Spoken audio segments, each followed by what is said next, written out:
Wala talagang pinipili ang masarap na sabaw. At kung medyo nagsasawa na kayo sa sabaw ng karne, subukan nyo naman tong pinaghalo-halo nating seafood sa ating masarap at mainit na sinigang. Madali pa to sa easy, tuturuan ka ni Tipsy. Let's go!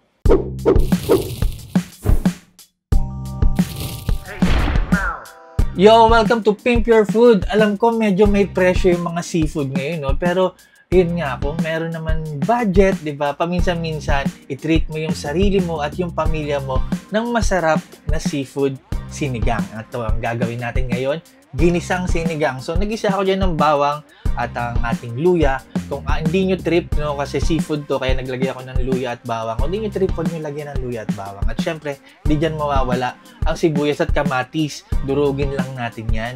Ayan, tapos maglalagay na tayo ng sabaw. At dahil seafood ang ating lulutuin, saglit lang yan maluto.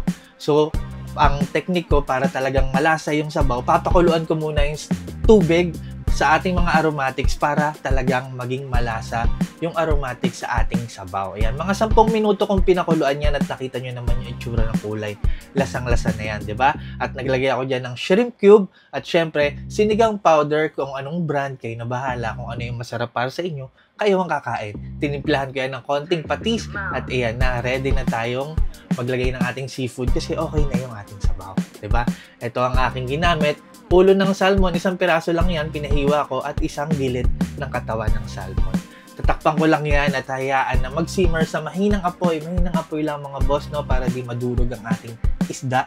Ayan, mga 5 minutes siguro. Ayan, at sunod na natin yung ating hipon or ulang, no? Ulang na medyo maliliit. Masarap kasi sa sabaw yung ulo niyan. And then, naglagay tayo dyan ng labanos at siling berde. Pagdating sa gulay ng sinigang, kayo din masusunod dyan kahit ano ilagay nyo. Basta yung kinakain nyo. Okay? Huwag kayo maglalagay ng gulay na hindi nyo kinakain. And then, iyan, pag luto na yung ating ulang, eto, kung di nyo pa natitikman yung pusit sa sinigang, eto na yung sa inyo, ang sarap niyan. Nalinisan ko na yan, tinanggal ko na rin yung tinta para hindi mangitim ang ating sinigang. At sasaglit lang natin lulutuin yan para hindi kumunat. Naglagay ako ng sibuyas at ang kamatis, no? Kasi gusto ko may nakakagat akong medyo buo-buong sibuyas at kamatis. At bok choy. Saglit lang natin lulutuin yung pusit. Pag naluto yung bok choy, luto na rin yung pusit. Diba? Ganun lang. And now, look at that. Nakita nyo naman. Iyan, kaya niluto na agad natin, pinalasa na agad natin ng ating sabaw kasi nakita nyo naman hindi na natin yan hinalo dahil madudurog ang ating mga seafood pag hinalo natin, di ba? Ayan. Kung di nyo pa nga natitikman, alam naman natin, sure, masarap ang hipon at salmon sa sinigang. Pero kung di nyo pa natitikman ng hipon, ang puset, game changer yan. Subukan nyo. Maraming salamat sa inyong panonood, pagtangkilik, pagsuporta at pagsubaybay. Ako po si Tipsy D. God bless sa inyong lahat. Sana subukan nyo itong napakasarap na recipe na to. Peace out.